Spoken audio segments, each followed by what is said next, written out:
독립운동가 김구 선생님께서는 이런 말씀을 해주셨거든요. 내가 남의 침략에 가슴이 아팠으니 내 나라가 남을 침략하는 것을 원치 않는다. 네. 오직 한없이 가지고 싶은 것은 높은 문화의 힘이다라고 말씀을 해주셨습니다.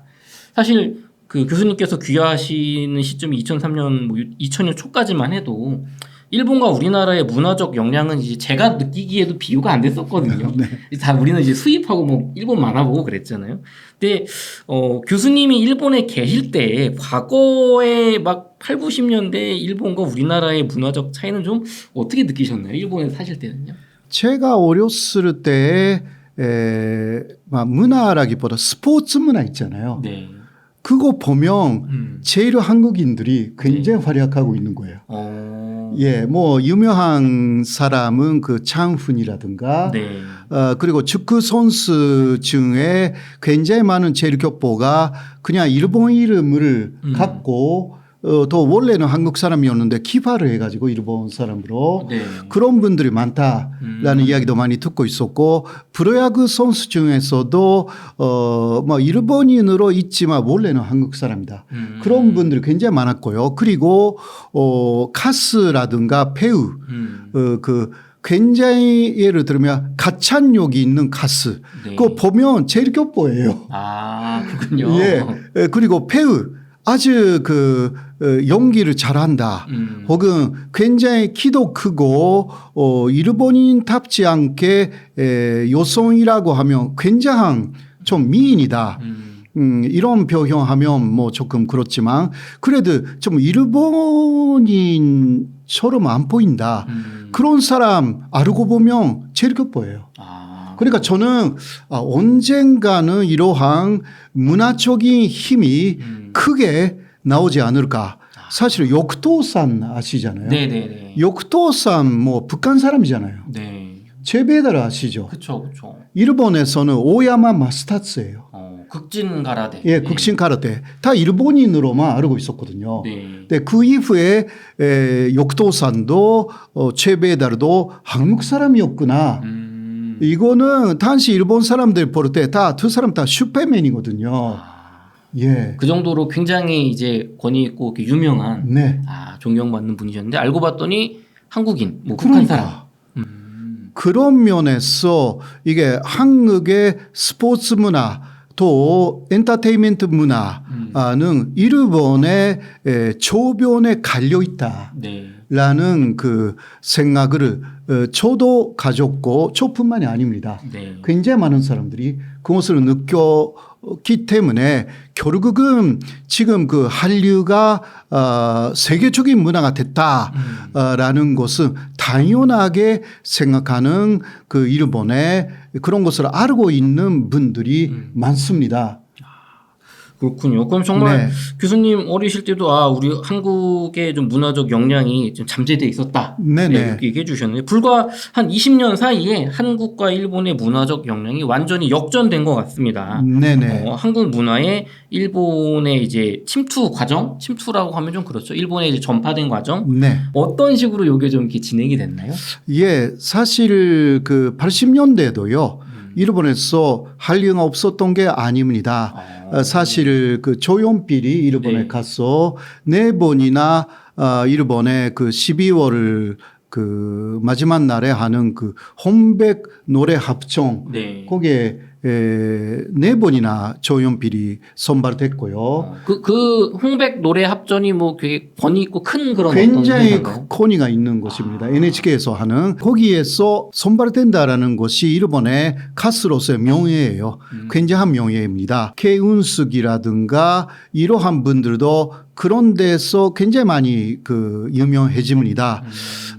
그래서 그런 그 가수들이 일본에서 한국 사람으로서 상당한 유명세를 탔고요. 그 다음 또 일본에서는 보아 SM 엔터테인먼트에서 그 완전히 그 일본 노래를 하는 한국 가수 보아. 네. 그러나 보아는 처음 일본의 노래를 했지만 그 브레이크 댄스를 엄청나게 잘 해가지고요. 네. 그렇게 브레이크 dance를 그 마이클 잭슨처럼 할 수 있는 그러한 댄서가 일본에 없었어요. 그러니까 엄청난 인기를 누렸고 또 한국말하고 영어, 일본말을 섞어가지고 또 노래하기 시작합니다. 이 보아의 영향도 굉장했습니다. 일본에서. 보아의 영향이 굉장히 컸다. 굉장히 컸어요.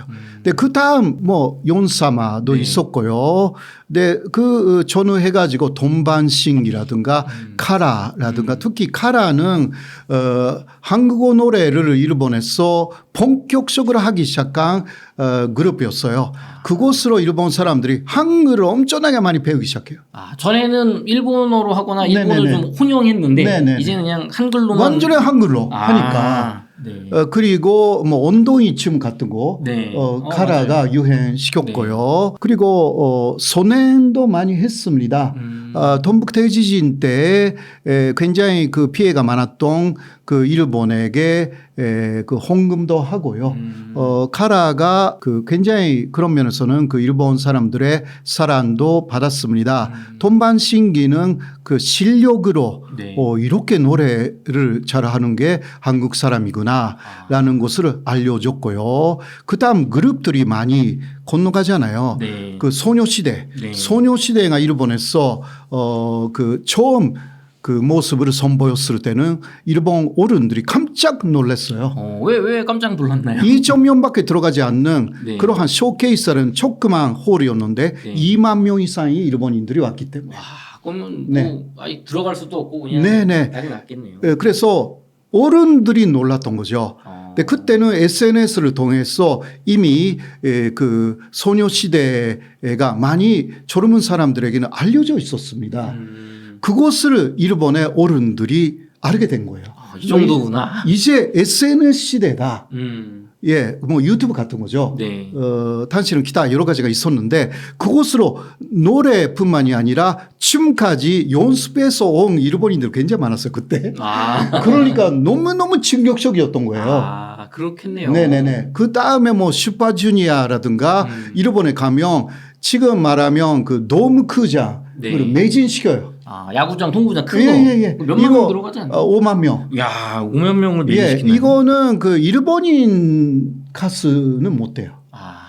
그런데 한국 가수가 오면 너무 그 장르로 매진시켜. 야, 일본 가수도 쉽지 않은 건데. 예, 일본 가수는 10,000명 정도 들어가는 데서 매진시키면 이게 성공이거든요. 그런데 한국에서 온 애들은 며칠간 BTS는 뭐 당연히고 뭐 블랙핑크도 그렇고요. 기타 굉장히 많은 가수들이 이번에도 가수 뭐 뉴진스가 네. 그렇게 했잖아요. 그렇죠. 5만 명 이상 들어가는 데를 연속적으로 매진시켜요. 그러니까 이게 이것을 매진시키는 하나의 힘은요. 사실은 연사마 때 많이 만들어졌어요.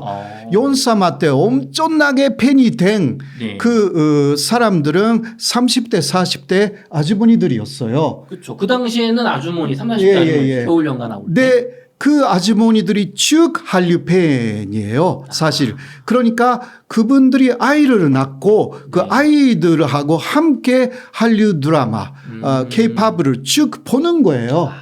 그 아이들이 지금 선장돼 가지고 어마어마한 한류 팬, K-팝 팬, 그렇게 세대가 이어지고 있는 것입니다. 어떻게 보면 어머니가 한국의 우호적인 분이니까 네네. 아무래도 자식도 그래요. 편견 없이 이제 마주를 하겠네요. 그분들은요, 그 사람들은 한국이 선진국으로 정확하게 인식하고 있습니다.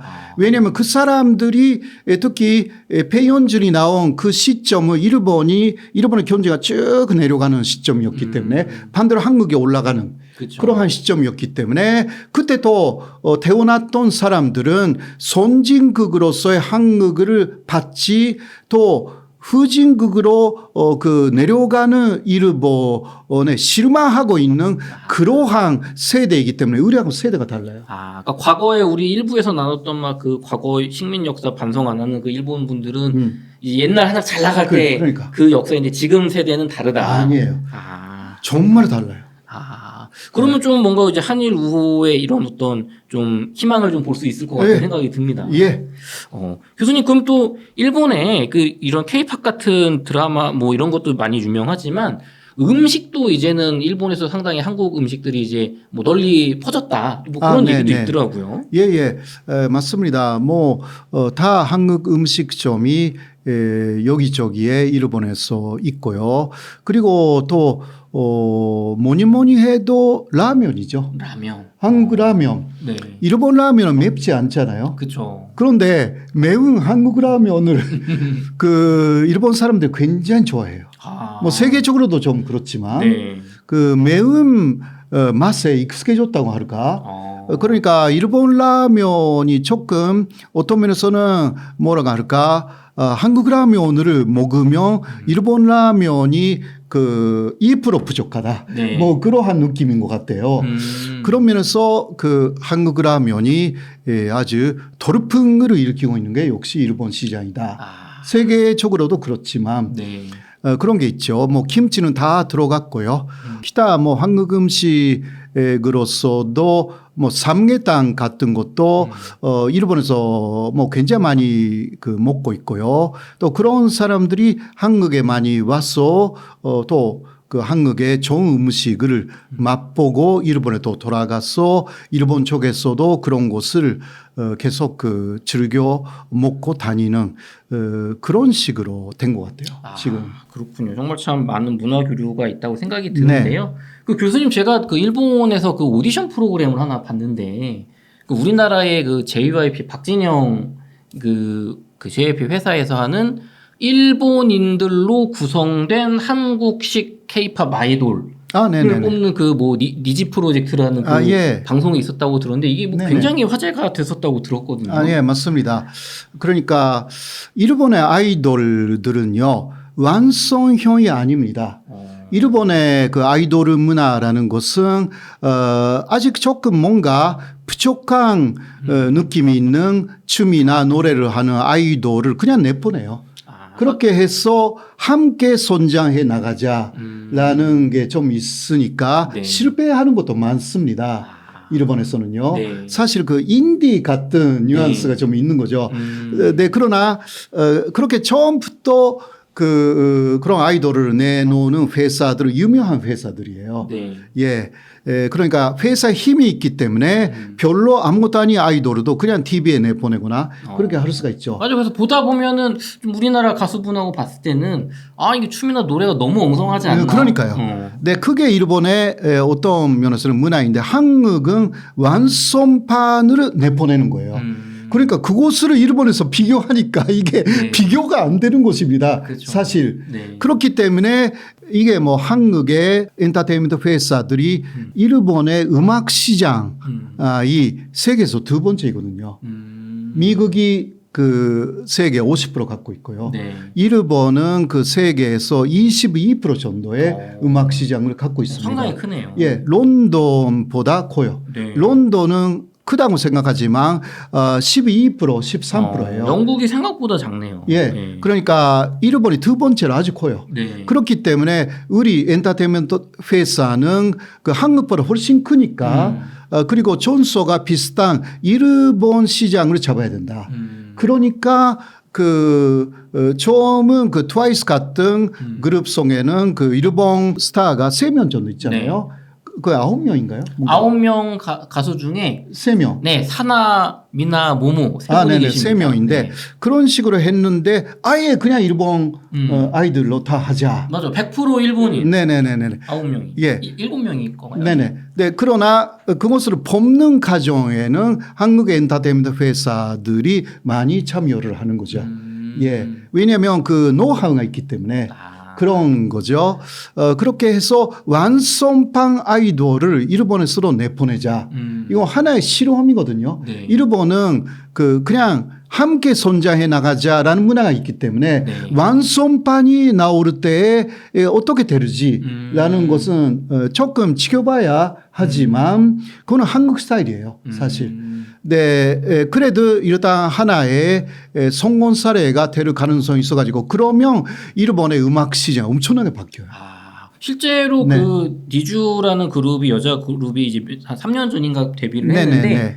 뭐 코로나 때문에 좀 활동을 많이 못 하긴 했지만 네네. 일본 내에서 뭐 선풍적인 인기를 일으키면서 굉장히 네네. 매출도 높고 예, 이제 끝났죠. 네. 그러니까 활동 기간이 네. 끝났죠, 사실.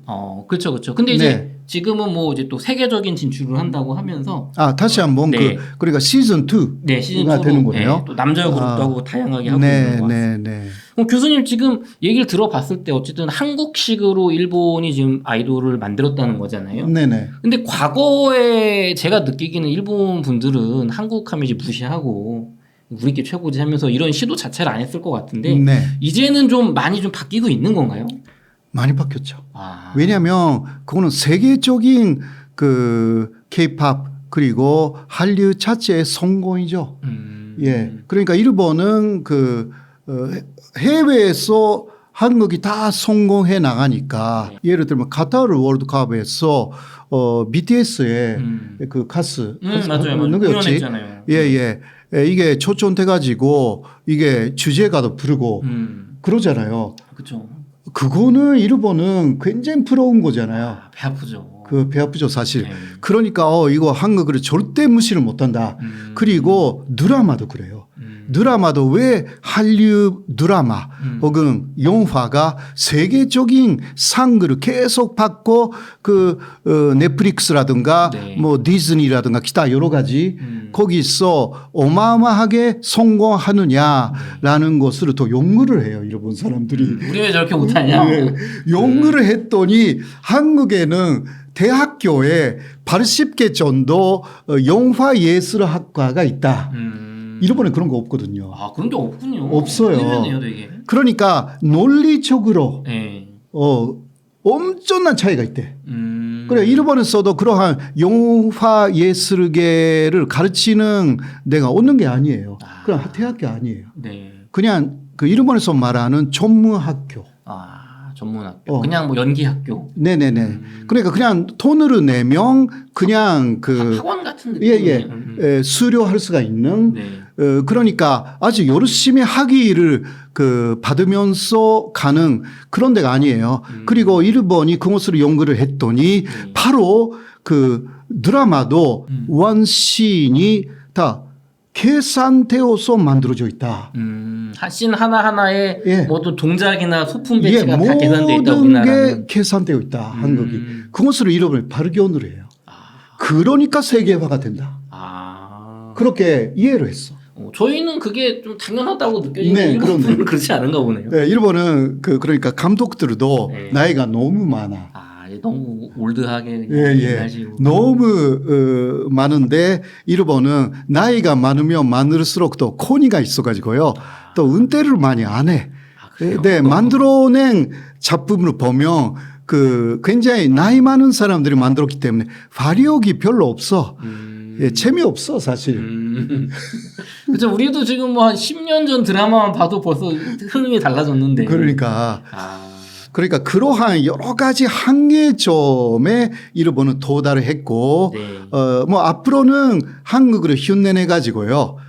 또 새롭게 한국을 benchmarking 해가지고 또 일본 엔터테인먼트 문화도 또 새롭게 바뀔 가능성이 충분히 있기 때문에 한국도 뭐 아주 우리가 계속 앞으로 달리고 있다라고만 생각하면 안 될 것 같아요. 긴장해야 된다. 네네. 근데 또 최근에 몇 년 전인가요? 그 일본에서 또 이제 이 배 아픈 분들이 한국 한류붐 저거 그냥 국책 사업이다.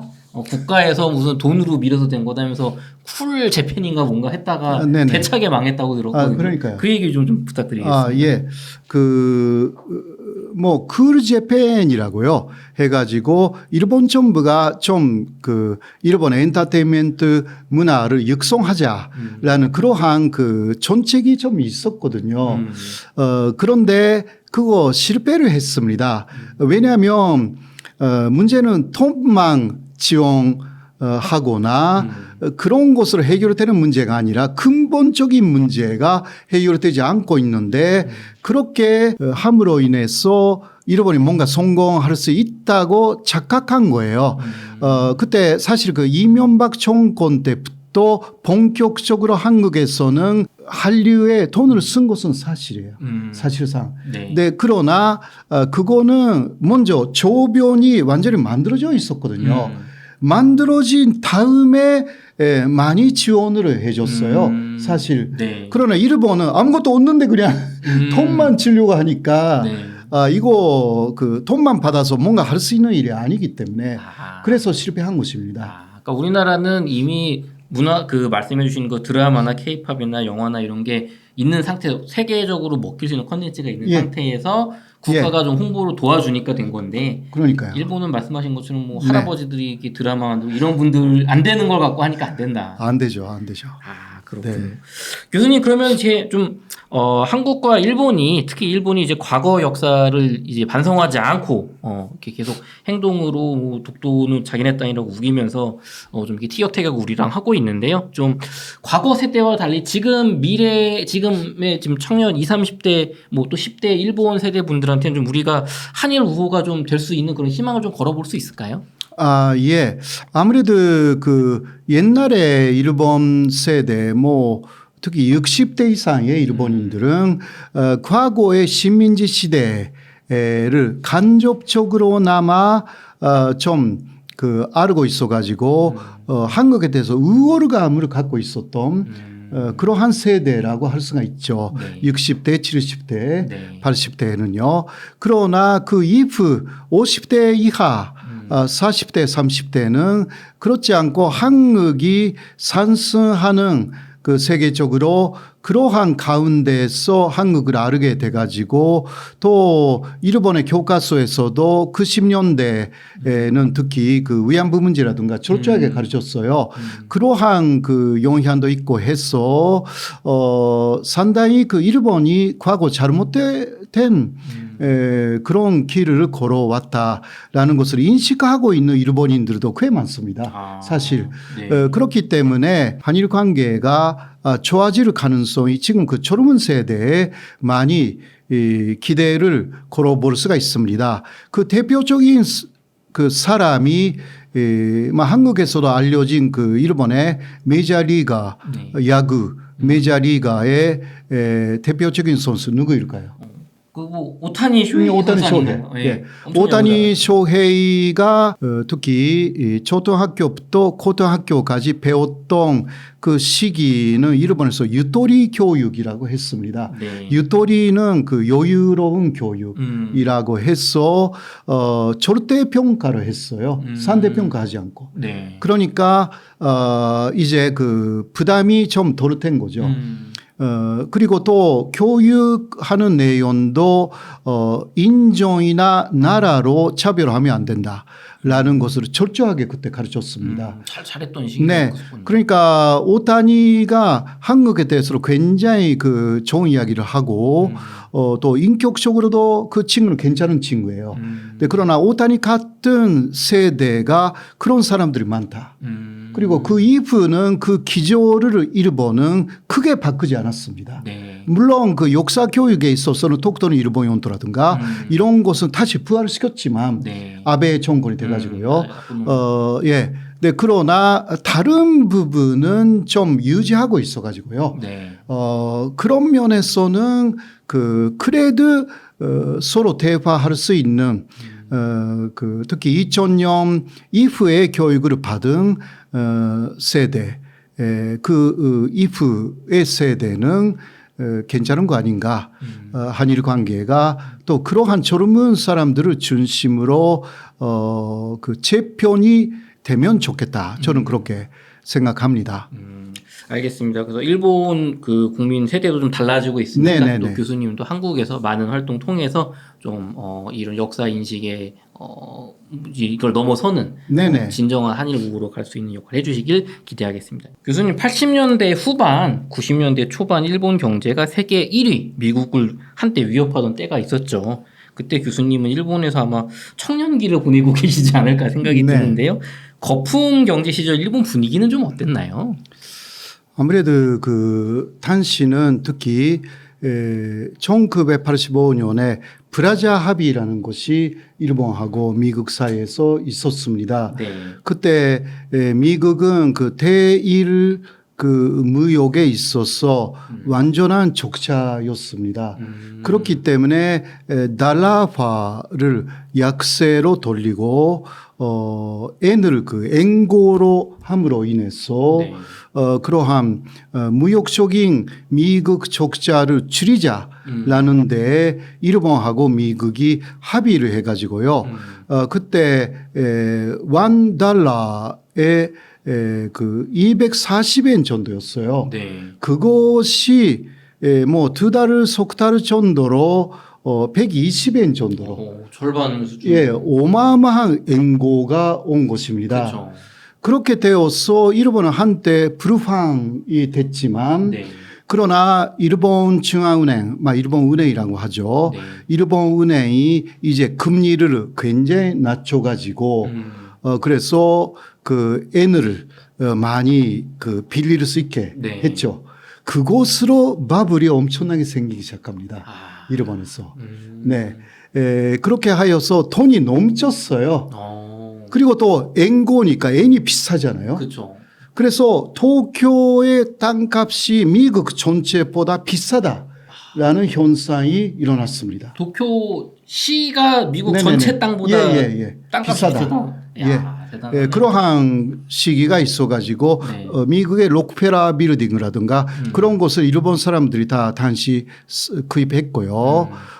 콜롬비아 용화라든가 그런 것도 다 당시는 구입했고요. 일본이 모든 그 세계에서 유명한 옥션에 반드시 일본 사람들이 참여하는 그러한 그 뭐라고 할까 전통이 그때 생겼어요. 미술품 경매 뭐 이런 것들 돈 많은 사람들이 일본 분들이 이제 네네 예, 그 갑작 벼락 부자가 됐어요 일본이. 당시는 네. 당시는 그 일본이 굉장히 경제적으로 성장하고 있었지만 해외 여행 가는 것도 돈이 있는 사람들만 간다 그러한 느낌이었어요 당시는. 1985년 이전에는. 네. 그러나 85년 이후는 계속 이제 일본인이 갑자기 벼락부자가 돼가지고요. 이제 그 세계를 누비기 시작했어요. 그냥 대중적인 서민분들 중산층도 얼마든지 해외 여행 간다. 네네네. 그러한 뭐 들떠 있는 느낌. 그 당시 그게 일본 전체의 느낌이었어요. 그럼 그때는 뭐 문제는 못 느끼고 되게 이렇게 좀 풍요롭게 느끼셨었겠네요. 아무래도. 네네. 그리고 주식을 하면 그 주식은 떨어지지 않고 계속 올라간다. 저희도 좀 그랬으면 좋겠어요. 그리고 땅값도 마찬가지예요. 예. 그 도지 신화라는 것이 만들어져 가지고요. 네. 땅을 사면 계속 올라간다. 땅값이. 네. 떨어진다라는 것은 당시 일본의 산식에는 없었어요. 무조건 오르는 거다. 예, 주식하고 도지는 오르는 것이다. 예, 그게 당시 산식이에요, 일본에. 그게 상식이었나요? 산식이었어요. 왜냐하면 그 전에도 일단 일본은 선장기였기 때문에 네. 조금씩 다 올라갔던 거예요. 그렇죠. 그것이 갑자기 또 그 가파르게 올라가기 시작했지만 네. 이게 거의 그때까지는 떨어진 적이 없었어요. 그러니까 계속 올라간다고 그렇게 생각을 했어요. 일본인들이. 그럴 수 있겠네요. 진짜 몇십 년 네. 동안 조금씩 오르다 더 그러니까. 오르니까. 네. 그 교수님 약간 여담인데 우리나라도 그 부동산 불패시나 이런 거 있거든요. 제가 이제 개인적으로 궁금해서 그러는데 그때 당시에 서점 같은 데 가면 부동산 투자 서적이나 이런 거에도 부동산은 떨어지지 않는다. 뭐 그런 책들이나 주장하는 그 전문가들이 있었나요? 있었을 겁니다. 제가 거기까지는 그때 그런 책을 읽지는 않았지만요. 분위기상 충분히 반드시 그런 어떤 트렌드를 타고 네. 나가는 책들이 한사 있는 곳이기 때문에 있었다고 생각합니다. 빚내서 투자해라. 네네네. 그렇군요. 네. 교수님, 근데 이제 부동산 거품이 결국엔 터졌잖아요. 90년대 초에. 네. 그래서 일본은 이제 잃어버린 30년을 맞으면서 일본 경제가 추락을 했는데요. 네. 특히 잃어버린 30년 동안 디지털 전환에 실패했다. 네, 아날로그 맞습니다. 사회에서 멈춰버렸다라고 하는데 구체적으로 이게 좀 어떤 내용인가요? 아무래도 그 일본은 그 20세기에 성공한 나라다. 물론 전쟁도 있었지만 그 이후에 빨리 다시 회복해가지고 경제적으로 성공한 것은 20세기다. 그 성공한 비결은 장인 전신이에요. 네. 그러니까 많은 사람들이 특수한 개인 기술을 갖고 있으면서 제조업에서 사실 성공한 거죠. 네, 그 생각을 바꾸지 못하는 그 일본 세대가 지금도 많은 회사의 경영진으로 남아 있다. 왜냐하면 한국은 IMF가 있었기 때문에 네. 그때 윗사람들이 많이 그만뒀어요. 그쵸, 사실. 그쵸. 예, 전리해고가 네. 있었고요. 네, 일본도 IMF 때 한국 IMF가 됐을 때 일본도 상당히 어려웠습니다. 아시아 통화 위기였기 때문에 그래도 4개 정도의 증권사나 은행이 망했을 뿐이지 그때 일본 내에 그 회사하고 그 노조 그러니까 노사가 합의를 합니다. 저임금도 되니까 전리해고를 하지 말아 달라. 합의를 했어요. 네. 사실. 그렇기 때문에 저임금 그러나 전리해고는 기본적으로 없다. 해고를 하지 않는 대신에 임금을 낮추기로 합의를 한 거예요. 합의를 한 거예요. 많은 그 회사에서. 많은 회사에서. 예, 그런 식으로 합의를 해버렸어요. 네. 그렇기 때문에 전리해고가 없었기 때문에 그 회사를 아주 획기적으로 바꾼다라는 것을 못했죠. 사실상. 그쵸. 그러니까 윗사람들 그대로 남았어요. 오래된 옛날 사고방식인 분들이 남았다. 네, 그러니까 IT가 디지털이 중요하다라고 젊은 사람들이 이야기를 해도 이해를 못해요. 나는 그런 거 없이 성공해 왔다. 그거는 장인 전신이다. 그쵸. 내가 갖고 있는 그러한 그 노하우가 있지 않느냐 이거예요. 시대에 뒤처졌네요. 예. 그러니까 지금도요 은퇴하시는 그 사장님들이 굉장히 많아요 요새. 그런데 은퇴하는데 후계자가 없다는 거야. 왜 후계자가 없냐? 네. 젊은 사람들은 그렇게 장인 전신으로 지금도 하는 그러한 중소기업에 들어가면요. 이게 환경도 상당히 낙후되어 있어요 옛날처럼. 그 깨끗하게 안 보여. 너무 올드해 보이는. 예. 뭐 들어가면 아직 그냥 고생하고 있는 그 탐이 그냥 그 스며들고 있는 그러한 직장들이 많아. 네, 그래도 그렇게 성공한 분들은 이게 여기서 나는 성공해 왔다. 그것을 좀 계승해 달라. 그런데 후계자가 없어. 그렇게 그런 환경에서는 이제 하고 싶지 않다. 이런 그렇죠. 방식으로는. 그러니까 이게 IT화를 시키면요. 네. 그 환경도 깨끗하게 할 수가 있었을 테고 네. 이게 장인 전신 필요 없어요. IT화 시켰어. 이게 대량 생산도 가능하게 그 수작업으로 하지 않아도 이게 또 AI, IT가 다 해주는데 네. 이것을 안 했다는 거야. 예, 그래서 이제 그 미국의 IT 혁명 그것을 한국이 따라갔어요. 그렇죠? 그렇죠. 예.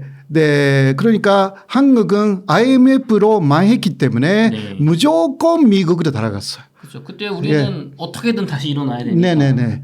그러니까 성공한 거야. 그때는 한 번 망했지만, 네. 예, 그래도 그 빨리 이게 미국으로 따라갔어. 네. 어떤 면에서는. 그러나 일본은 성공하고 또 위기가 왔지만 합의로 일단 살아남았어요. 네. 살아남았기 때문에 고통스러운 수술을 하지 않았습니다. 그래서 계속 그 개혁이 늦어졌습니다.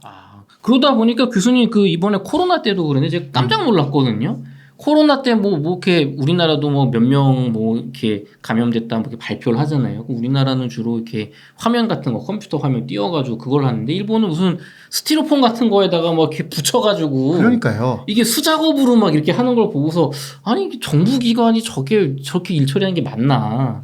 특히 그 백신 그 신청할 때는 한국은 그 그냥 컴퓨터로 금방 네. 신청할 수가 있잖아요. 뭐 앱으로도 하잖아요. 그러니까 네. 5분 있으면 다 하잖아요. 그러나 일본은 그거요. 며칠 해도 못했어요. 그러니까 IT화가 안 됐기 때문에 네. 이게 또 그 앱이 하나가 아니에요. 일본은 집안마다 다른 곳을 써요.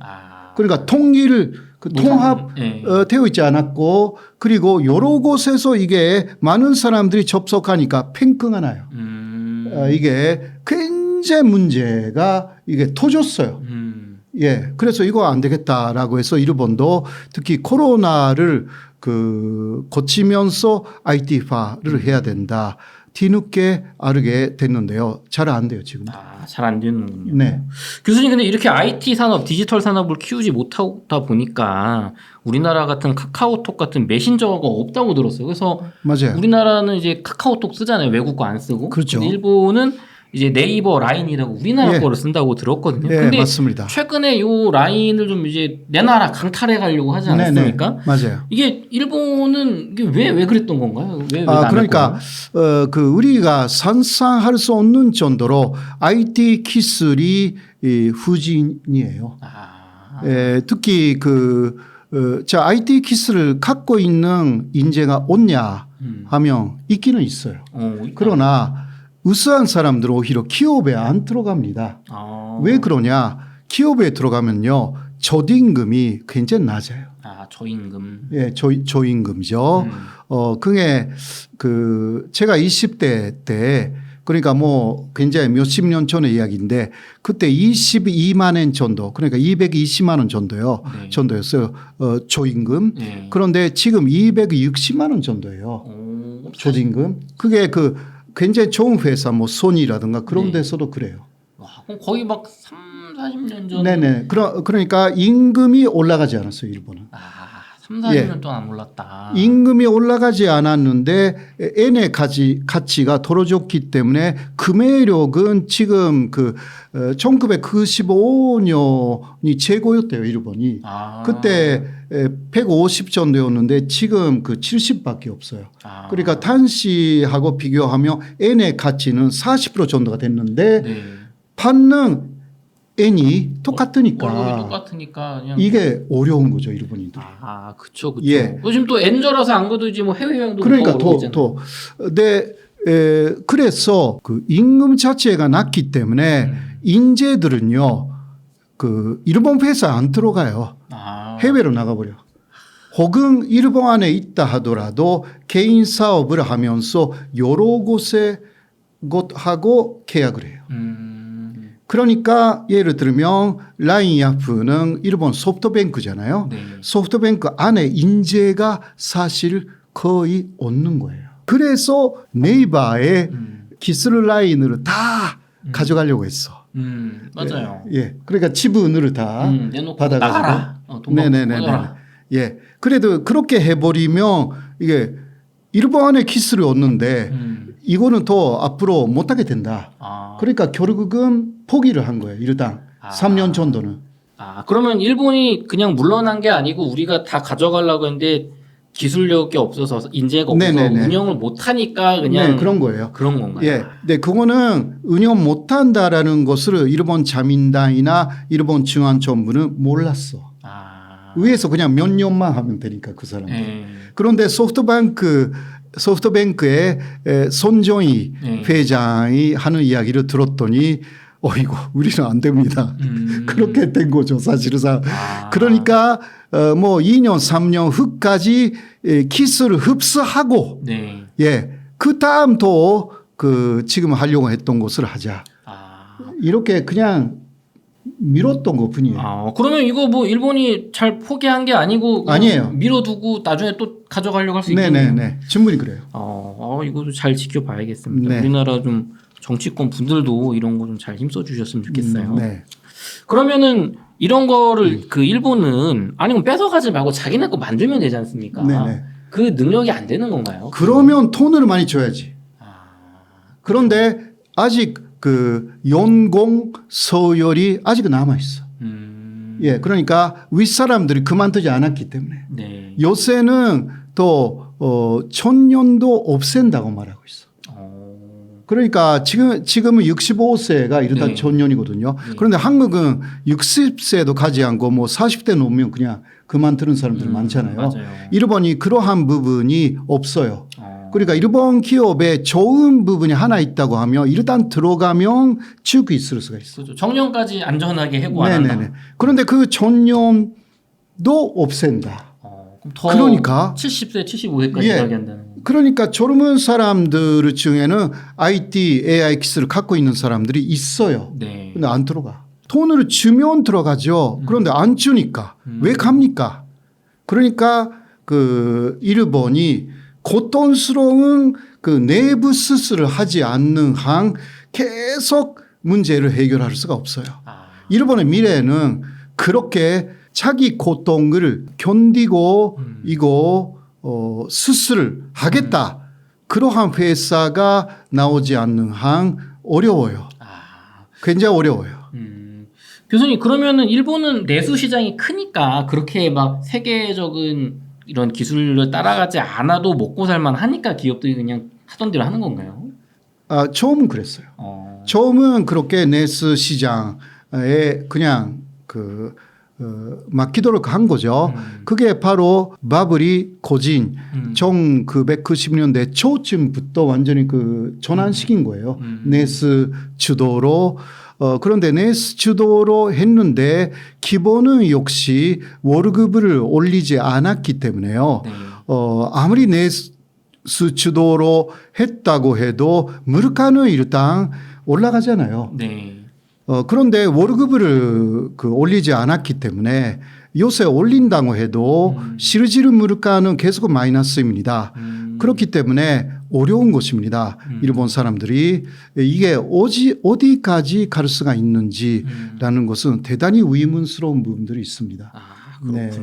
그러면 또 이런 상황에서 이제 일본 정부가 야 이게 뭐 IT도 못하는데 반도체를 자급자족 못하니까 이게 너무 뒤처지는 거 아니냐. 특히 네.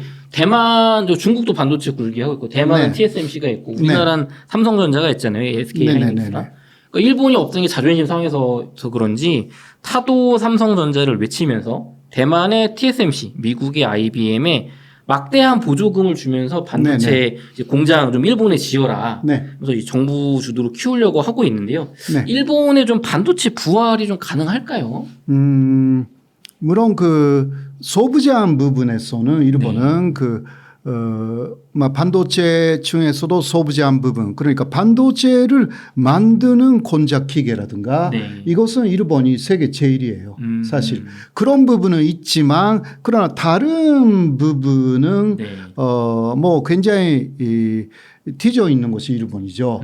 그것을 그러니까 삼성이나 TSMC라든가 이런 것으로 그리고 미국 쪽의 회사도 유치를 했는데요. 그런 회사들도 바보가 아니기 때문에 일본에게 그 첨단 기술이 사실 유출되지 않도록 하고 있습니다. 그 일본은 사실 그 유치한 이유가 뭐 말하자면 스파이 하려고 하는 거죠. 그쵸. 그러한 첨단 기술을 이제 그냥 습득하려고. 거기에 일본인들을 많이 취업시키고 첨단 기술을 그냥 받으려고 하는 거잖아요. 근데 그러나 TSMC가 오히려 대만에서는 그러한 첨단 기술을 중심으로 하는 반도체 공장이 있지만 일본에 만든 것은 그거 아니라고 그래요. 그런 부분에서 그 부분에서 일본에도 불만이 있고 네. 이게 잘 될지는 미지수라는 것입니다. 아무래도 일본이 자체 내에서 해결하지 않으면 안 되는 부분들이 굉장히 많습니다. 알겠습니다. 교수님, 끝으로 일본 IT 경제가 한국을 따라오지 못하는 단 한 가지 이유를 뽑자면 좀 어떤 걸로 총 정리를 할 수 있을까요? 그거는 역시 디지털이라는 부분에서 일본은 주민등록번호가 없는 나라이기 때문에요. 이게 디지털화라는 것은 마지막은 주민등록번호가 없으면 상당히 어려운 부분들이 있습니다. 그래서 이거 지금 마이 넘버라고 해서 특히 일본에서는 가져라 신고제로 70%까지가 가졌는데 30%의 국민들은 절대 안 갖겠다고 저항하고 있습니다. 아하. 이유는 그거 갖게 되면 국가가 그 폰으로 나를 감시할 것이다. 그러니까 한국에서 옛날에 있었던 네. 느낌을 지금 일본이 갖고 있는 거예요. 네. 몇십 년이나 그쵸. 뒤떨어져 있어요. 그러니까 한국은 그냥 의무적으로 갖게 했잖아요. 네. 주민등록번호를요. 그거는 뭐 태어났을 때부터 있는 거하고 똑같잖아요. 맞아요. 그러나 일본은 그거 신고해서 갖고 싶으면 갖는다. 이거거든요, 지금. 그러니까 앞으로도 굉장히 어렵다. 그죠. 하나로 네. 통합될 수 있는 그 체계가 주민등록번호인데 그거 자체가 없기 때문에. 없기 때문에. 네. 알겠습니다. 교수님, 일본은 이제 또 지진의 나라 아닙니까? 예. 그래서 특히 과거 동일본 대지진으로 일본 경제와 위상이 회복할 수 없는 타격을 받았다는 평이 있는데요. 네. 실제 동일본 대지진은 어느 정도 피해를 좀 일본에 줬었나요? 사실 그때는 첼로빌 지금 우크라이나죠. 1980년대에 있었던 당시 소련의 첼로빌 지진 원전 사고가 있었잖아요. 네. 그때로 후쿠시마 원전 사고가 일본에서 일어났고요. 그때의 수준하고 똑같은 그게 원전 사고의 수준이지만 레벨 7이다. 이렇게 되어 가지고 이거는 동북 대지진은 합해서 2만 명 정도가 사망했고요. 그리고 후쿠시마 전체가 이제 농수산물 자체를 이제 다른 데서 구입할 수 없게 일본이 만들었고요. 그런 면에서 굉장한 피해가 있었지 않습니까? 특히 원전 사고가 거기서 600km까지가 네. 문제가 된다. 600km는 거기서 일본의 오사카까지입니다. 그래서 도쿄까지는 300km이기 때문에 사실 일본 전체가 망했다고까지도 당시 일본 사람들은 생각했습니다. 그렇군요. 네, 그 정도였습니다. 그 정도였군요. 네. 실제로 그 뒤에 저도 그런 시각을 좀 얘기를 들었던 것 같은데 네. 또 10년 정도 지나고 보니까 그 정도 피해는 또 아닌 거 아닌가요? 일본 정부의 시각은 먼저 첼로빌처럼 콘크리트를 막아버리면 이게 회복은 빠르지만 그것으로 인해서 또 일본의 이미지가 아주 안 좋아지고 일본은 좁은 나라이기 때문에 그래서 그것으로 또 일본이 오히려 마이너스의 효과로 망할 가능성이 있다. 그렇게 생각한 거죠. 네. 거기에 첼로빌처럼 콘크리트에 어마어마한 창호 같은 게 만들어지면 이것은 일본 망했구나. 그렇게 해서 일본에 안 가게 된다. 네. 실제로 도쿄에 있었던 해외의 치사들은 거의 모두 오사카 쪽으로 이전했습니다. 그때. 네네네. 일본 안에 그만큼의 문제가 있었기 때문에 일본은 되도록 문제가 없다라는 홍보를 하면서 예를 들면 후쿠시마의 도양이라든가 흙이죠.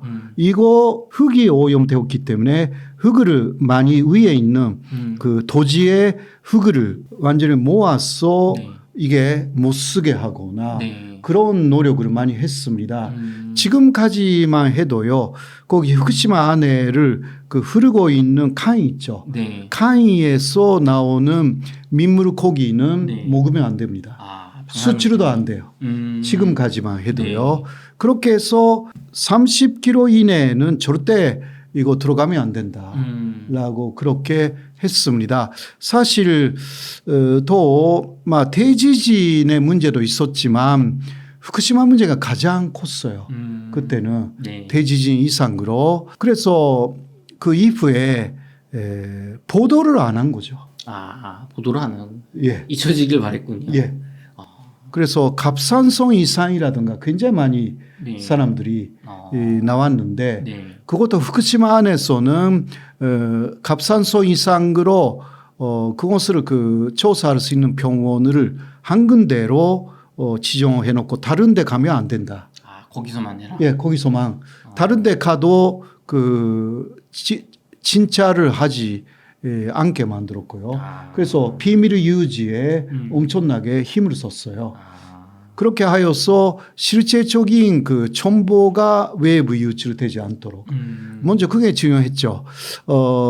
그리고 굉장히 이상한 물고기라든가 이상한 동물들 이게 돌변 이변. 네, 돌연변이. 돌연변이죠. 네. 예, 이게 많이 생겼어요. 그게 또 사진 찍고 내보내지 못하게 이런 거 많이 했거든요. 네. 특히 그때는 아베 정권이 됐으니까 좀 민주당 정권 때 됐지만 금방 아베 정권이 돼가지고요. 철저하게 정보 통제에 들어갔어요. 그러니까 아베 정권이 뭐라 그럴까 보도의 자유 부분에서 엄청나게 수위가 세계적으로 낮아지기도 했거든요. 막 그런 식으로 해서 일단 후쿠시마는 지금 전산화 되어 가고 있다라는 곳에 많은 오히려 보도를 그쪽에 힘을 쓴 거죠. 네, 그런 것이 좀 있었어요. 실제는 어떨까? 네. 그러니까 가끔 후쿠시마 쌀로 만든 삼각김밥이라든가 그거 있어요. 네. 네. 거기서 세시음이 나왔다라든가 그런 게 일본에서 보도가 되기도 했어요. 후쿠시마 농산물 먹으면 안 되겠네요. 그러니까요. 예. 교수님 그럼 이런 와중에 일본 기시다 총리가 중앙아시아 순방을 최근에 취소했습니다. 네네네. 사실 중앙아시아 순방 이거는 뭐 외교적인 행사니까 되게 중요한 거잖아요. 근데 이걸 취소하면서 난카이 대지진이 예상된다. 네네. 그래서 일본에서는 지진이 계속 조금씩 발생을 하면서 정말 대지진 오는 거 아니냐. 지금 아마 이 방송이 나가는 8월 15일 이쯤이 또 정말 올 수 있는 날로 뽑히고 있는데 이게 단순한 우려가 아니라 좀 과학적인 근거가 있는 얘기인가요? 예, 8월 8일에 일본 규슈 미야자키현 앞바다 휴가나다라는 데서 진원지 차원에서는 진도 7.1의 간진이 발생했습니다. 이곳은요 남해 트로프라는 남해는 일본말로 난카이라고 하는데요. 그러한 해구가 있어요. 네. 해구라는 게 바다에 있는 이게 홈 같은 데잖아요. 네. 네, 거기는 육지의 플레이트 아래에 바다 쪽의 플레이트가 안으로 그냥 쭉 들어가는. 그래서 이게 쭉 들어가기 때문에 바다 쪽의 플레이트가 이렇게 들어가면요. 네. 육지 플레이트가 이렇게 밀려가지고 네. 이게 한계가 오면 이렇게 반동합니다. 예, 이곳으로 일어나는 지진이 일본의 대지진입니다. 사실. 네, 그러한 계속 작용이 있는 데가 동북 대지진이 일어났던 일본의 동북 지방 쪽에 그쪽에서 여러분들이 보실 때는 일본의 동북 지방 이렇게 있으면 거기 이와테현에서 일어났던 동북 대지진은 이쪽에서 이러한 해구가 비슷한 움직임을 하고 있는데 네. 그것이 20cm 정도 움직였어요. 20cm. 예. 그런데 그때는 거의 진도 정도의 어마어마한 지진이 일어났죠. 20cm가 움직였는데 그 정도 네네네. 지진이군요.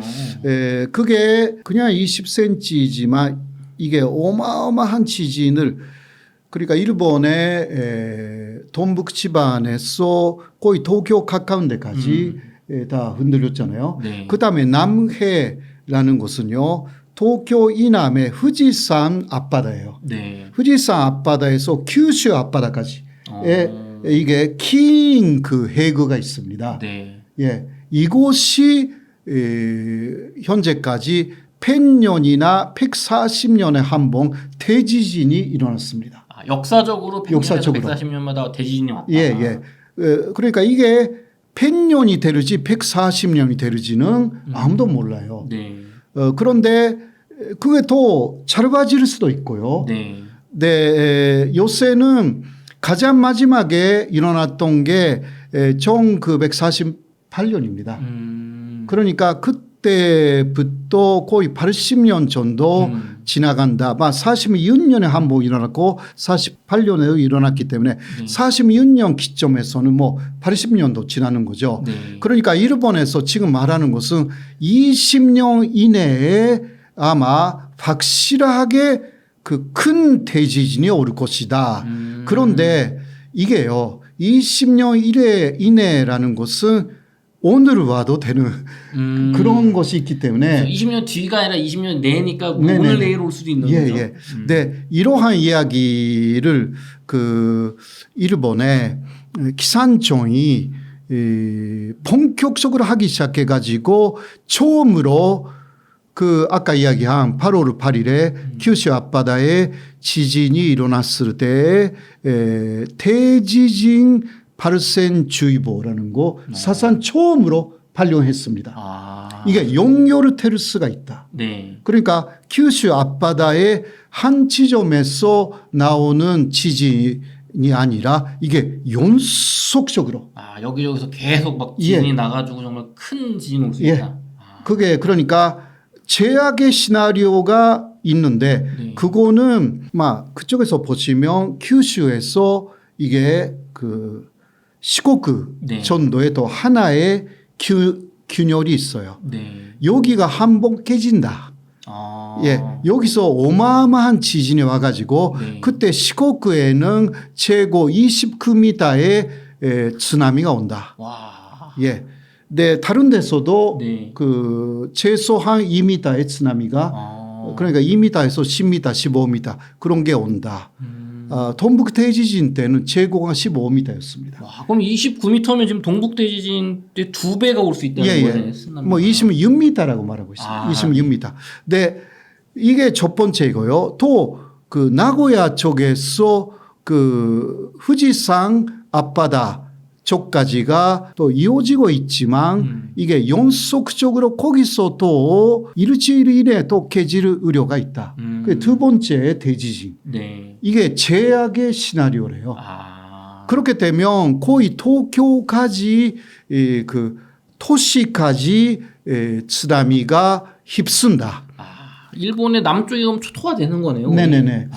그래서 이것은 그러니까 동북 대지진은 그 동북 지반에서 이렇게 내려오는 해그. 그러나 남해, 남카이는 큐슈 쪽에서 쭉 이렇게. 아, 굉장히 길군요. 예. 그래서 이것이 굉장한 공포이고요. 네. 근데 더 문제는 거기에 원전이 굉장히 많아. 아, 큰일 났네요. 큰일 나요. 거기에 오면 네. 일본 전체가 이제 망하는 거예요, 사실상. 아, 오면. 그때 그러니까 그 후쿠시마 하나로 그렇게 오사카까지 오염되었다. 네. 한때는 그랬잖아요. 그렇죠. 그럼 뭐 오사카 앞바다에서도 다 그렇게 되니까 이거는 원전이. 굉장히 많은 원전들이 있는데 네. 그리고 특히富士山 앞바다 쪽에 그쪽에도 그 원전이 있거든요. 네. 이런 게 다 문제가 됩니다. 어. 그러니까 일본은 원전을 다 가동을 멈춰야 돼요, 사실상. 아, 이게 문제가 될 수 네. 있겠네요, 정말. 그러면은 교수님 그 동일본 대진인데 후쿠시마 원전 터지고 나서 일본이 그거 못 돌려가지고 지금 뭐 전기가 뭐 엄청 전기료도 오르고 그 원자력 발전을 못해서 힘들어 했는데 이렇게 동시다발적으로 원전이 문제가 되면 방사능 피해도 피해지만 이게 뭐 전기 생산을 못 하는 거 아닌가요? 그렇죠. 한때는 그러니까 동북 지진이 일어난 이후에는요. 네. 일본의 원전을 일시적으로 거의 다 스탑시켰습니다. 그래도 뭐 다른 대체 에너지로 네. 일단 그 전력 수요는 가까스로 일단 그 하기는 했지만 네. 그 모든 게 그런 식으로 또 다른 그 대체 에너지도 그 이게 망가질 우려가 있기 때문에요. 그때 먼저 동북 대지진으로 사망한 사람은 2만 명 정도, 2만 명 조금 그 아래쪽인데 이게 오를 때는 최고는 30만 명 정도 죽는다. 와, 이렇게 그러면 되고 이거는 있습니다. 정말 와서는 안 되는 큰 네네네. 정말 재앙이 될 수 있겠네요. 국가적인 그렇죠. 재앙이. 그래서 지금 그 애니 싸다고 해서 일본 여행을 하고 네. 계시는 분들도 이러한 뉴스가 일본에서 많이 나오니까 네. 많이 돌아오거나 혹은 앞으로 일본 가는 여행 계획을 취소하신 분들 꽤 많아요. 그렇죠. 한국에서. 왜냐하면 이게 지금 공식적으로 지진주의보를 역사상 처음으로 했으니까 했다고 대지진. 하니까. 대지진 그냥 예. 지진이 아니라 예. 네. 그리고 일주일이 가장 위험하다. 위험하다. 8월 8일에 지진이 있었기 때문에 일주일이라는 것은 막 오늘 내일 정도까지. 그렇죠. 네. 예. 네, 이 방송에 나가는 이제 광복절 전후가 될 것 네, 같은데 네, 네. 교수님 그러면은 일본이 그래도 그 후쿠시마 원전 사태 때 그 쓰나미에 대처를 못해서 막 이 원전 멜팅 다운되고 막 오염수를 바다에 방출하면서 전 세계를 피해를 네, 줬지 네. 않습니까? 민폐를 했는데 이번에는 예상이 되니까 좀 원자력 네. 발전소 좀 대비할 수 있지 않을까요? 그렇지 않는 거죠. 왜냐하면 후쿠시마 원전 문제가 일어났을 때도 이거는 그 예를 들면 그러한 비상 사태에는 일단 가동을 멈춰야 하잖아요. 네. 네, 그 멈추는 것도 그때 못했기 때문에 문제가 생겼어요. 그리고 멈췄다 하더라도 그 원전 자체가 깨졌기 때문에 네. 이게 반사능이 계속 그 유출이 됐죠. 유출이 네. 된 거죠. 이번에도 그렇게 거대한 것이 오면요. 네. 이게 원전 자체가 깨질 우려가 충분히 있는 거죠. 네. 그게 kyushu의 지진이 가끔 있어요. 네. 이번에 난카이 트라프하고 연결되어 있지 않는 부분에서도 몇 번 와가지고요. 가까운 데 있는 kyushu 쪽의 원전에서는 항상 대피 훈련을 했습니다. 네. 네, 그러나 그때는 후쿠시마 원전처럼 되면 어떻게 할 수가 없다고 말하고 있습니다. 그러면 지금 예. 일본 내에서도 이거 오면은 뭐 방법 없다. 네. 네, 그러나 그 말을 안 하죠. 역시 그 원전하고는 연결시키지 않고 있는 거예요. 아니 그럼 아니 제가 일본 국민분이면 우리가 이렇게 10년 전에 고생했으니까 이번에는 원자력 발전소 오면은 어떻게 대책이 있어야 되는 거 아닙니까? 이렇게 생각할 것 같은데. 네, 그건 이게 일단 대책은 하고 있기는 하지만 네. 그러나 가동시키면서 대책한다라는 게 쉬운 것이 아닌 거예요. 그렇죠. 네. 그렇다고 이거 뭐 20년 뒤에 올지도 모르는데 멈출 수도 없는 그러니까. 거고. 그래서 오염수가 네. 다시 원전 사고가 나면 그 사실 바다로 흘려보낼 수밖에 없기 때문에 네. 이게 세계가 반대해도 네. 그 반영한 거 아닌가. 사실 그 육지에 저장할 수도 있거든요. 예, 이게 뭐 100년, 200년 저장해서 100년, 200년 지나면 반감기라고 있잖아요. 네. 그렇게 하면 이게 그 오염수가 아니게 돼요. 그때 생각해서 바다에 내보낼 수도 있지만 일본은 그것으로 채택하지 않고 그냥 금방 내보내자. 이거는 조금 문제가 있는 것 같아요. 네. 야, 이게 참 조금이라기보다 이거 절대 하면 안 되는 네. 거예요.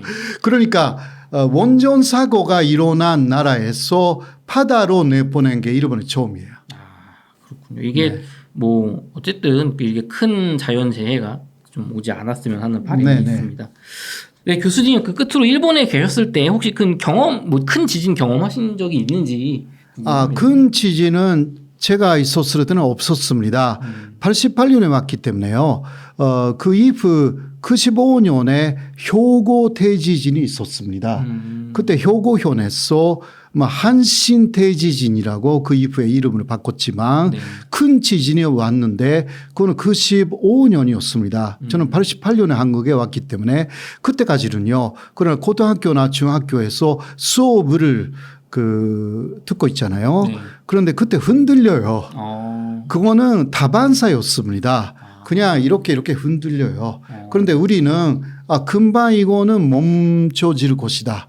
그렇게 믿고 있었어요. 그런데 그 15년은 그것이 대지진으로 이어진 거죠. 그렇군요. 예. 이게 참 일본 분들은 그걸 그냥 일상으로 이렇게 참고 살아야 되는 거군요. 어떻게 보면 네. 같이. 우리 같은 경우는 대지진을 그 일본에서 그렇게 경험하지 않았기 때문에 흔들려도 조금 참으면 이제 없어진다. 그렇게 살았어요, 사실. 그렇군요. 좀 지진이 없는 우리나라가 참 대한민국이 좋은 나라인 것 같습니다. 네. 네, 교수님 긴 시간 동안 저희 일본 관련된 인사이트를 나눠봤는데요. 끝으로 저희 웅달 책방 시청자분들을 위한 한 말씀 부탁드리겠습니다. 예, 오늘은 이렇게 운다르 책방에서 일본의 사회 전반에 대한 그 화제거리를 서로 사회자분하고 함께 이야기를 나눌 수가 있었습니다. 여러분 어땠습니까? 앞으로도 은다르 책방 잘 부탁드리고요. 그리고 또 호사카 유지 TV라고 있어요. 그것도 잘 부탁드리겠습니다. 고맙습니다. 네, 이렇게 해서 호사카 유지님과 인터뷰를 마쳐보도록 하겠습니다. 긴 시간 동안 수고 많으셨습니다. 수고하셨습니다. 네, 고맙습니다.